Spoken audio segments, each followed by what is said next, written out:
Bonjour, c'est Bernard Muscolo, psychologue et coach, et aujourd'hui j'ai décidé de vous parler de la cohérence cardiaque. Alors, cet exercice de cohérence cardiaque que je vais vous décrire en fin de vidéo, c'est un exercice qui permet de générer un bien-être général et global dans tout votre corps. Tout votre corps et tout votre psychisme aussi.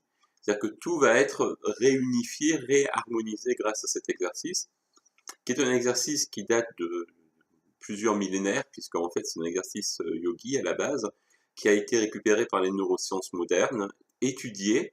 Il y a d'énormes publications, une énorme quantité de publications qui ont été faites sur la cohérence cardiaque, et qui montrent pourquoi et comment fonctionne cet exercice sur notre physiologie et sur tout notre système neurovégétatif.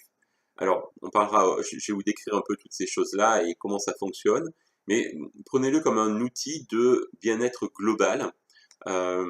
Certaines disent qu'on l'utilise pour la gestion du stress. Alors oui, c'est vrai, parce que ça a véritablement une action sur le stress, et surtout sur le stress chronique, hein, celui qui se prolonge. Et justement, je me propose de vous présenter cet exercice et d'introduire cette notion de stress et de cohérence cardiaque, et comment les deux peuvent jongler l'une avec l'autre. Alors, tout d'abord, vous présenter la physiologie du stress. Comment fonctionne le stress? Bon, le stress, on va dire qu'il y a trois étapes. Première étape du stress, c'est l'étape d'alerte. L'étape d'alerte, c'est par exemple quand quelqu'un pile devant vous en voiture, et bien vous allez freiner. C'est-à-dire, qu'est-ce qui va se passer en vous? Il y a plein de choses qui vont se passer. Vous allez avoir une montée d'une hormone. Retenez bien, parce qu'il y a différentes hormones dans les différentes phases du stress. La première hormone qui monte lorsqu'on est face à une situation dangereuse et immédiate, eh bien, vous la connaissez tous, c'est l'adrénaline. Donc cette adrénaline va monter, elle va monter d'un coup, hein, on le sent en principe, hein, il y a les poils qui se hérissent, on se sent plus fort, la vision va devenir très focus, le glycogène va être déversé dans le sang, on va être plus attentif, plus rapide, plus conscient de ce qui est en train de se passer. Presque des fois, on a même l'impression de voir la scène au ralenti, tellement il y a une accélération de notre métabolisme qui se produit. Retenez un deuxième chiffre, une deuxième chose. La première chose, c'est voilà, l'hormone qui est en jeu dans la première phase. Et la deuxième chose, c'est le temps pour l'adrénaline de redescendre. Vous avez tous fait l'expérience d'une grosse bouffée d'adrénaline. Globalement, l'adrénaline, vous allez avoir redescendre autour de 10 minutes. On appelle ça la demi-vie de l'adrénaline dans le sang. La demi-vie, c'est pour qu'elle diminue de moitié et pour qu'elle soit donc plus effective dans votre métabolisme. Et donc, on va dire que l'adrénaline, elle va descendre en 10 minutes. Donc, globalement, la première phase du stress, on n'a rien à y faire. On n'a pas le contrôle dessus. Et de toute façon, elle n'est pas très problématique, parce que l'adrénaline va se gérer toute seule et va être métabolisée par tout ce qu'il faut pour pouvoir baisser dans notre sang. Donc, première phase du stress, c'est celle-là. Deuxième phase, beaucoup plus problématique, c'est celle dans laquelle on va se retrouver dans la majeure partie du temps. C'est ce qu'on appelle la phase d'effort, hein, qui est véritablement le moment de stress chronique. Le stress chronique, c'est quoi? C'est un stress qui se prolonge. C'est par exemple, tous les jours, il faut, je sais pas moi, se lever, s'occuper des enfants, s'occuper de la maison, aller au travail, accomplir ses tâches, avoir un chef qui vous donne 2 tâches supplémentaires chaque jour. Et au bout d'un moment, en fait, ce stress va s'accumuler et ne va jamais pouvoir redescendre. Et on se retrouve dans un stress chronique. Une autre chose qui va nourrir le stress chronique, c'est ce que Pierre-Marie Ledo appelle l'infobésité. L'infobésité, c'est quoi? C'est l'obésité de l'information, c'est-à-dire que notre cerveau va toute la journée être sollicité par des informations, que ce soit la publicité, sous toutes ses formes, hein, que ce soit des panneaux publicitaires, que ce soit des clips vidéo, que ce soit la publicité dans les supermarchés. Simplement le fait d'être en ville, de faire attention à la circulation quand on est conducteur, quand on est piéton. Voilà, tout ça, c'est des informations supplémentaires qui arrivent, sans compter tous nos petits écrans dont on est tous accros, qui nous distillent de l'information en continu, que ce soit sur nos réseaux sociaux, que ce soit sur les chaînes d'infos à continu, etc. Donc tout cela constitue un bon package qui va nourrir le stress chronique, c'est-à-dire un stress qui va être constamment présent, parce que notre cerveau va être constamment sollicité, soit par des tâches à accomplir, soit par de l'information en surabondance. Et tout ça, ça constitue ce fameux stress chronique. Alors, on reprend le mode de fonctionnement comme pour la phase 1, c'est-à-dire quelle est l'hormone qui est impliquée là-dedans. Eh bien, l'hormone qui est impliquée là-dedans, c'est le cortisol. Le cortisol, il n'y a pas besoin de le criminaliser parce que c'est pas une mauvaise hormone, c'est celle qui vous permet le matin de vous réveiller. C'est-à-dire que votre système nerveux autonome, je parlais tout à l'heure du système neurovégétatif, c'est lui. Notre système nerveux autonome va envoyer une petite impulsion le matin qui va faire un pic de cortisol qui va nous permettre de nous réveiller. Sans ça, on ne se réveillerait pas. Donc le cortisol, c'est une hormone, j'ai envie de dire, aussi utile que toutes les autres, sauf qu'à un moment donné, en stress chronique, le cortisol va être en excès et il va, son rôle de booster, hein, c'est un booster le cortisol, c'est un booster, sauf qu'un booster, ça consomme de l'énergie. Le but du cortisol, c'est de nous tenir en haut niveau d'énergie pour pouvoir accomplir toutes les tâches quotidiennes. Donc c'est ça le rôle du cortisol. Le cortisol, c'est la même chose que la cortisone. La cortisone, on va dire, c'est la molécule synthétique que va vous donner votre médecin. Je vais raconter une petite histoire qui m'est arrivée avec le remplaçant de mon médecin traitant. Je vais le voir pour une toux résiduelle et il me dit, bon, je crois que c'est viral. Écoutez, je vais vous donner un peu d'antibiotiques et de la cortisone et au moins comme ça, vous devriez pouvoir passer le reste de l'hiver tranquille. Et sur quoi je lui pose la question en lui demandant mais pourquoi est-ce que vous donnez des antibiotiques puisque vous venez de me dire que c'est viral. Et là il me dit parce que je vais vous donner de la cortisone et ça risque de ralentir votre système immunitaire. Ah, je lui dis c'est exactement ce qu'il me faut, ralentir mon système immunitaire dans un moment pareil quoi. Donc grosso modo qu'est-ce que c'est l'idée? L'idée c'est que le cortisol va booster notre système, on va dire énergétique, hein, va nous faire consommer de l'énergie, nous tenir en haut niveau d'énergie, mais en même temps, le problème, vous l'avez compris, c'est que à force de consommer de l'énergie, eh bien à un moment donné, on se retrouve en déplétion d'énergie. Et si on est en déplétion d'énergie, le système immunitaire, lui, il va être, on appelle ça déprimé, hein, la dépression du système immunitaire, le système immunitaire va baisser. Donc, le stress chronique va faire baisser notre système immunitaire. Et si on déclenche des maladies à un moment où on est très stressé, c'est pas de la magie, hein, c'est même super logique, puisqu'en fait notre système immunitaire va baisser dans le cas de stress chronique. Alors pour peu que sur le stress chronique vienne se surajouter un stress plus ou moins traumatique ou un événement difficile à gérer, et puis vous vous retrouvez avec un tel taux de cortisol qu'à un moment donné, votre système immunitaire va baisser à mesure que le taux de cortisol va augmenter. Le problème du cortisol, c'est quoi? C'est que sa demi-vie, c'est pas 10 minutes. La demi-vie du cortisol, c'est-à-dire que pour que le cortisol diminue de moitié dans votre sein et ne soit plus actif, eh bien, il nous faudrait 16 heures. Alors, je ne sais pas vous, mais moi, je ne fais pas des nuits de 16 heures. Ou j'ai jamais des instants de fun pendant 16 heures. Parce que notre moyen de faire baisser une hormone comme le cortisol, c'est de la remplacer par d'autres hormones, comme l'ocytocine par exemple, qui est une hormone de plaisir et d'attachement, comme la dopamine, je crois aussi, et surtout la DHEA. Alors on va reparler de la DHEA dans un petit moment. Donc vous voyez, 16 heures pour que le cortisol redescende, c'est énorme. Et donc on va utiliser l'exercice de cohérence cardiaque pour réharmoniser tout ça et faire en sorte que cette phase 2, on puisse la passer de la manière la plus économique possible et surtout, et d'enclencher quelque chose qui est à l'inverse du fonctionnement du cortisol, qui est donc un fonctionnement d'épuisement d'énergie, de consommation d'énergie. Eh bien, on va aller du côté de la régénération d'énergie avec la cohérence cardiaque. Donc, vous l'avez compris, la cohérence cardiaque va agir sur cette phase 2 et sur le stress chronique. Et heureusement, parce que c'est là qu'on en a besoin. Troisième phase, je vous la décris rapidement. Eh bien, lorsqu'on fait trop d'efforts, qu'est-ce qui arrive? Quand on fait trop d'efforts, à un moment donné, on est épuisé. Donc, troisième phase, c'est la phase d'épuisement. Donc, quand on dit épuisement, ça peut être asthénie, neurasthénie, dépression, burn-out, hein, toutes ces situations dans lesquelles on est à plat. Et là, c'est une autre hormone qui est en cause, c'est la sérotonine, mais pas en trop, justement en déplétion.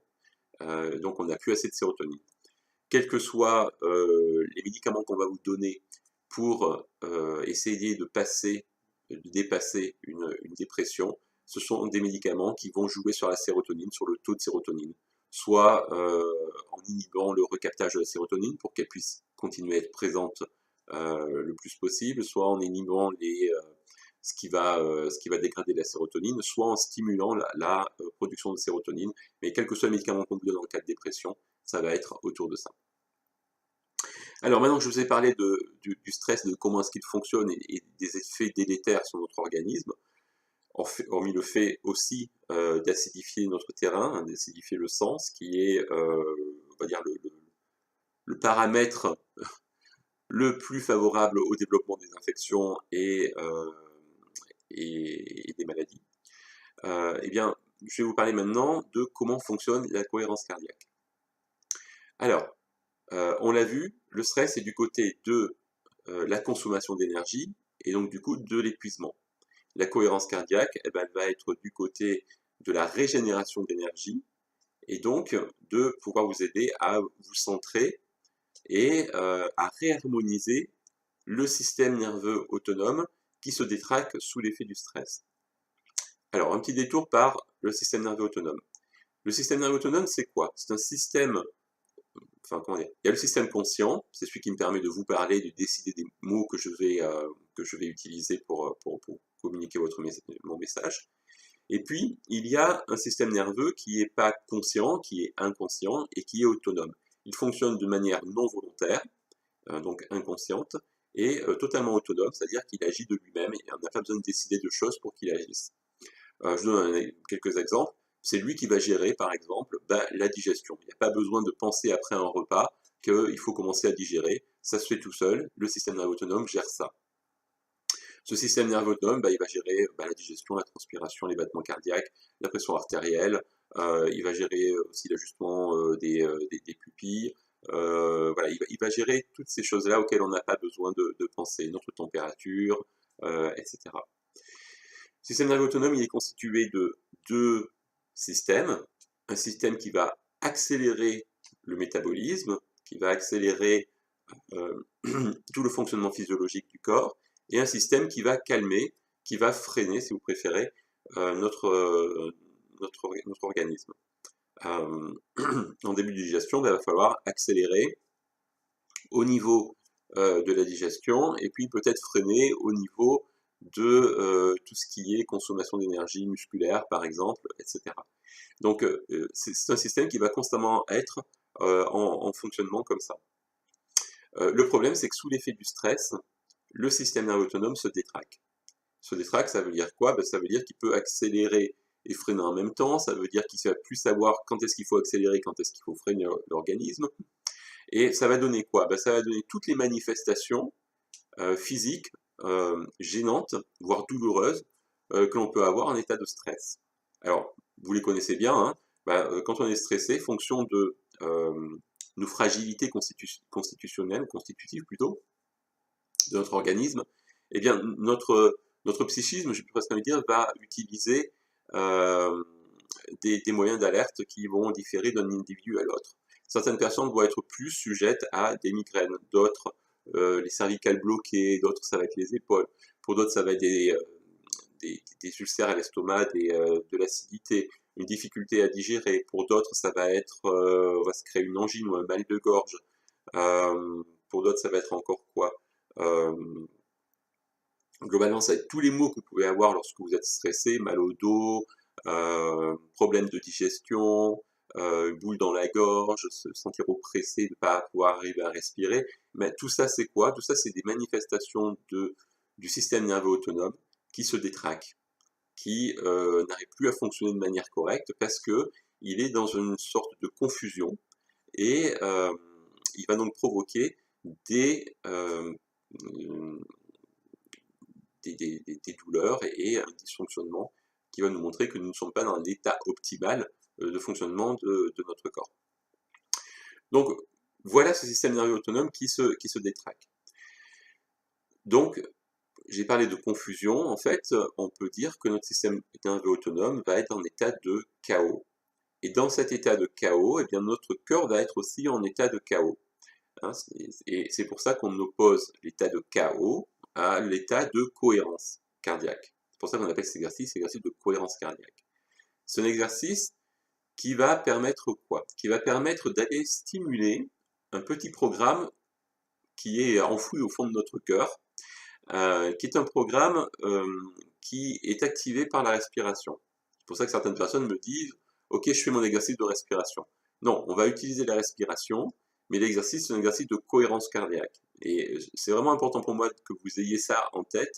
Ce que je vais vous apprendre aujourd'hui, c'est pas un exercice de respiration. Pour simple qu'il est, c'est pas un exercice qui est un exercice où il faut respirer. C'est un exercice qui va permettre de stimuler tout un système qui va réguler tout ce que je vous ai décrit précédemment. Donc c'est juste énorme, quoi. Et le petit programme qu'on a dans notre cœur, qu'est-ce qu'il fait? Ben, en fait, simplement, lorsque vous inspirez, prenez une inspiration, vous allez passer de 50-60 battements minutes à 80-90 battements minutes. Et puis ensuite, lorsque vous soufflez, eh bien, ça va redescendre. Vous allez repasser de vos 80 battements minutes à 60 battements cardiaques par minute. Ce qui fait que lorsque vous avez un inspire et un expire régulier, qu'est-ce qui se passe? Eh bien, vous allez avoir une belle sinusoïde, vous allez avoir une belle montée, une belle accélération du cœur, 60 à 80, 80 à 60, et etc. Et vous allez pouvoir faire rythmer votre cœur avec une fréquence donnée. Le but de la cohérence cardiaque, c'est de déclencher cet état de cohérence. Lorsque vous êtes en état de chaos cardiaque, en fait, le cœur, il fait ça. Et très certainement, là, je suis en train de vous parler, et bien que je ne sois pas en état de stress, le simple fait que ma respiration ne soit pas régulière, parce que lorsqu'on parle, la respiration n'est pas régulière, je dois être dans quelque chose qui ne doit pas être très régulier. Et donc, je ne suis pas en cohérence haute. Je suis peut-être en cohérence moyenne, mais je ne suis pas en cohérence haute. Eh bien, l'exercice de cohérence cardiaque va nous permettre ça. Il va permettre de réguler notre cœur qui est constamment soit en état de stress, soit en état de cohérence moyenne, qui ne sont pas des états, on va dire, de ressourcement optimaux, et bien de passer justement sur une phase qui va être une phase de régénération à tous les niveaux de notre organisme. Et quand je dis à tous les niveaux, c'est vraiment à tous les niveaux. Qu'est-ce qui va se passer lorsque on arrive enfin à obtenir la belle sinusoïde de la cohérence cardiaque? Eh bien, il va y avoir tout un système de rétroaction que je ne vais pas vous décrire ici, qui va passer par l'hypophyse hypothalamus, qui va passer par d'autres glandes endocrines dans notre corps, et surtout par une glande que vous connaissez peut-être, qui est la cortico-surrénale, qui est une petite glande qui se situe au niveau des reins, qui est pas tellement plus grosse qu'un haricot, hein, qui est au-dessus des reins. Alors, vous l'avez compris, cortico-surrénale, cortisol, c'est la même étymologie, parce que c'est elle qui sécrète le cortisol. Et la magie, c'est quoi? C'est que non seulement elle sécrète le cortisol, mais elles vont sécréter une autre hormone qui est déclenchée lorsqu'on est en état de cohérence cardiaque, qui est la DHEA. La DHEA, je dis certaines d'entre vous en ont peut-être entendu parler, parce que c'est une hormone que les cosméticiens utilisent dans les crèmes, pour vous vendre la jeunesse éternelle, puisque la DHEA est considérée comme l'hormone de jouvence, l'hormone de jeunesse, et pas pour rien, c'est que la DHEA, c'est l'hormone de régénération cellulaire. Sans DHEA, pas de régénération cellulaire. Et bon, juste entre parenthèses, dans les crèmes, ça n'a aucun intérêt, puisque la quantité 1 dans les crèmes est insignifiante, et 2, c'est pas par la peau que ça se passe, c'est dans le sang. Et surtout, la DHEA synthétique n'est pas très intéressante, c'est celle qui est naturelle. Alors la bonne nouvelle, c'est quoi? C'est que vous êtes votre propre générateur d'hormones DHEA. Vous êtes capable de la synthétiser sans avoir à payer des crèmes à 80 ou 100 euros ou des petites pilules, parce que ça se vend en gélule aussi. En tout cas, ça s'est vendu en gélule, aussi cher. Hein. Donc la bonne nouvelle, c'est quoi? C'est que vous allez pouvoir économiser chaque jour pas mal d'argent, parce que vous êtes en capacité de produire votre propre DHEA, et surtout la DHEA utile, celle qui va véritablement vous aider à régénérer votre système, tout votre système organique, quoi, finalement. Donc cette hormone de DHEA, vous l'avez compris, c'est l'hormone anti-stress. Une autre magie, moi, qui me fascine toujours, c'est de voir que les cortico-surrénales, les petites glandes qui vont sécréter la DHEA, en fait, qu'est-ce qu'elles vont faire?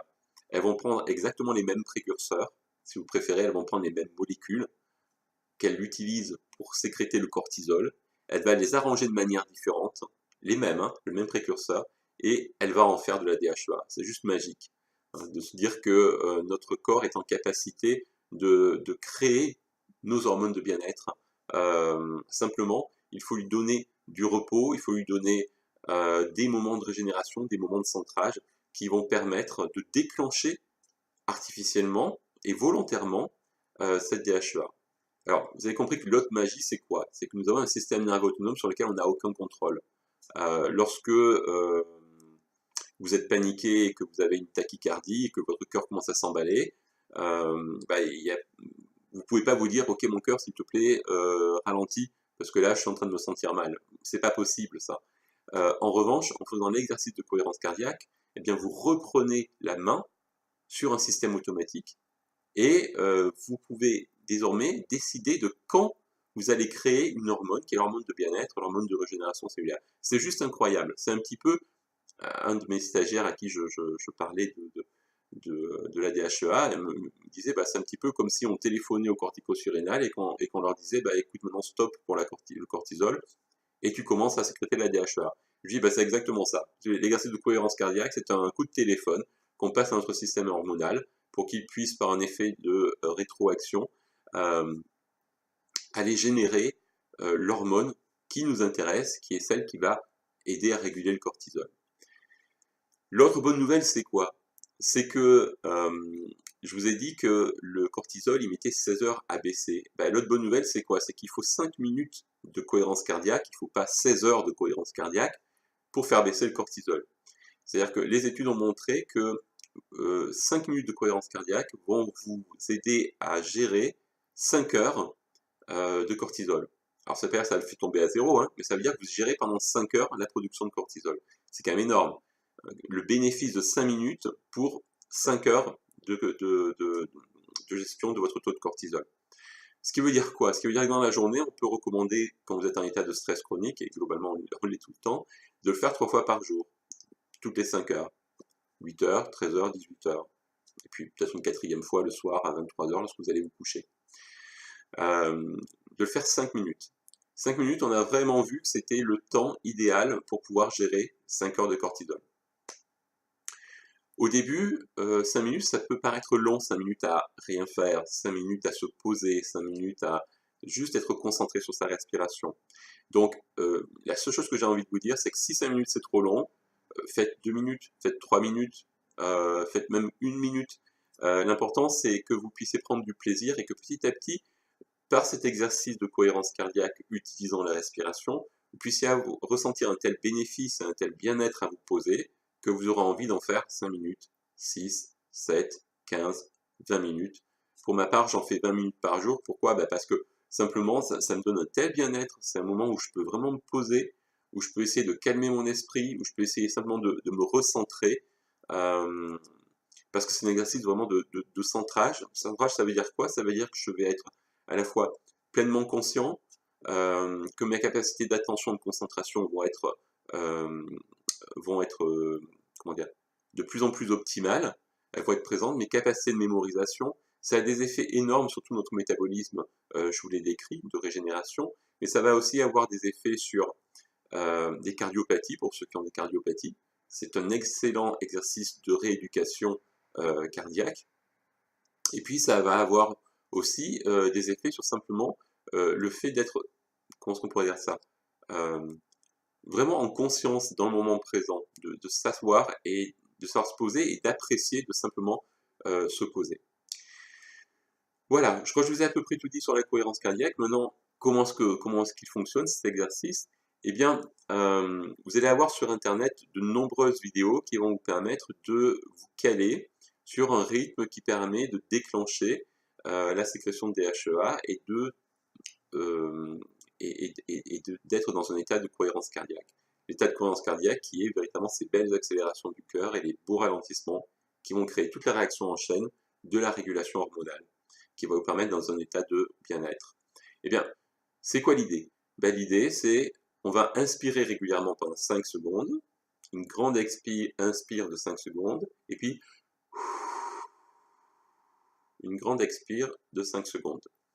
Les conseils que j'ai envie de vous donner, ce sont les suivants. C'est ne cherchez pas à remplir complètement votre capacité pulmonaire, puisque au début, quand on commence cet exercice, on a tendance à... Et du coup, en 2 secondes, on a toute la capacité pulmonaire qui est sollicitée et qui est pleine, et il va falloir encore attendre 2 ou 3 secondes pour arriver à ces fameuses 5 secondes, et c'est pas le but. Donc essayez de bien maîtriser votre respiration, de vous dire ok, je vais remplir ma capacité pulmonaire, aller à 50%, mais je vais le faire sur 5 secondes.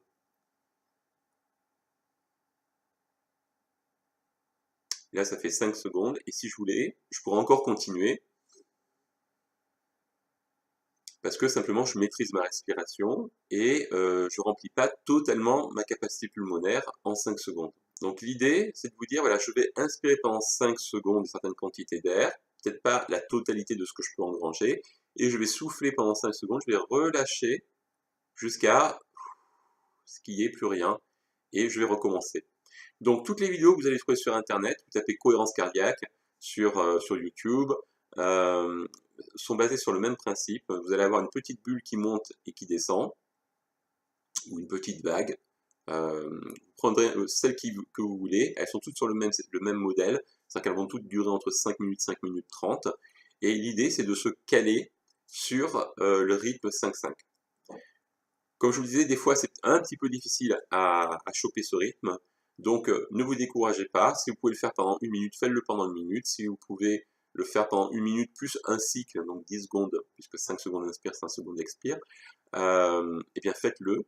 Et petit à petit, vous allez voir que va s'instaurer en vous une certaine sérénité, et vous allez pouvoir connecter aussi des émotions et des sentiments qui sont des émotions, on va dire, ressourçantes, comme la compassion, l'amour, la contribution, la joie, la sérénité, toutes ces émotions-là qui vont venir nourrir aussi cet exercice de cohérence cardiaque et optimiser l'exercice de cohérence cardiaque aussi. C'est un exercice à la fois de centrage, je vous disais, parce que il va véritablement réharmoniser le système nerveux autonome dans un état centré. Ça veut dire quoi, centré? Ça veut dire que le système nerveux autonome, je vous ai dit qu'à un moment, il a un côté accélérateur, un côté frein. Eh bien, il va être centré, c'est-à-dire qu'on ne sollicite ni l'un ni l'autre, on va être sur un état de centrage véritablement au milieu, de réharmonisation de votre système nerveux autonome.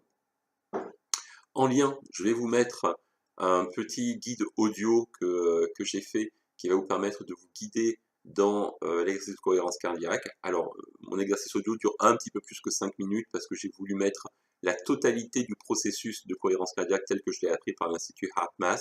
Je vous mettrai le lien aussi, si vous lisez l'anglais, vous avez une base de données d'articles scientifiques autour de la cohérence cardiaque qui est monumentale. Donc je vais vous mettre tout ça en dessous de la vidéo. Et je vous souhaite simplement de bien expérimenter cet exercice de cohérence cardiaque, de le faire très régulièrement. Si à un moment donné vous avez l'impression que ça vous agace ou que 3 minutes c'est trop long, eh bien faites un petit peu moins, parce que le but c'est pas de s'agacer, parce que sinon on repart dans le système de stress. Donc prenez vraiment ce temps comme un temps de bienveillance envers vous-même, prenez ce temps comme un temps de régénération, et si à un moment donné ça devient lassant ou pénible, dites-vous que c'est la fin de votre petite séquence, et que tant pis, bah, c'est pas grave, on n'est pas arrivé à 5 minutes, on n'est pas arrivé à 5 minutes, et puis demain peut-être qu'on y arrivera, ou le jour d'après, et c'est pas un problème. La dernière chose que j'ai envie de vous dire, c'est qu'il y a des petits appareils qui permettent de voir, des appareils de biofeedback, qui permettent de voir quand est-ce que votre organisme rentre en cohérence cardiaque. C'est un petit appareil qu'on branche sur l'oreille ou sur le bout du doigt, qui va prendre simplement votre pouls, et par un algorithme de calcul, bah, ça va permettre de voir quand est-ce que vous avez une belle accélération, et puis un beau ralentissement, et de voir aussi l'intensité de cette accélération, hein, qui montre que en fait, lorsque vous avez une très petite amplitude, c'est que vous êtes certainement en état d'épuisement ou de dépression, et quand vous avez une belle amplitude d'une bonne vingtaine de battements en différence, hein, je parlais tout à l'heure de 60 battements minutes jusqu'à 80, ou de 55 à 75, eh bien c'est un indice de forme, de bonne forme physique, hein, et donc ça permet de voir aussi dans quel état d'énergie vous êtes. Voilà. Donc ce petit appareil de biofeedback est disponible sur mon site internet ainsi que sur l'Institut HeartMath. Et c'est juste pour vous dire que la cohérence cardiaque, c'est quelque chose qui se voit. On peut le voir véritablement par des petits appareils. J'utilise en séance et puis en conférence pour montrer aux gens que c'est pas juste une vue de l'esprit, que véritablement il y a quelque chose qui se passe au niveau physiologique, il y a quelque chose qui se réharmonise, et ça permet de voir que pour quelqu'un qui est un primo-pratiquant de la cohérence cardiaque, quelqu'un qui n'en a jamais fait, ben vous allez voir que en vous calant votre respiration sur ces 5-5, au bout de 3-4 cycles, 3-4 cycles c'est 30 à 40 secondes, hein, vous voyez, c'est pas énorme, et bien votre organisme rentre en cohérence cardiaque. Et petit à petit, lorsque vous allez prendre l'habitude, et l'habitude arrive au bout de une semaine de pratique, hein, même pas, eh bien vous allez voir que vous allez rentrer en cohérence cardiaque quasiment instantanément. C'est-à-dire qu'à la première respiration, votre corps va détecter que tiens, ça y est, on est en train de se poser, on est en train de repartir sur une respiration qui est calée sur un rythme particulier.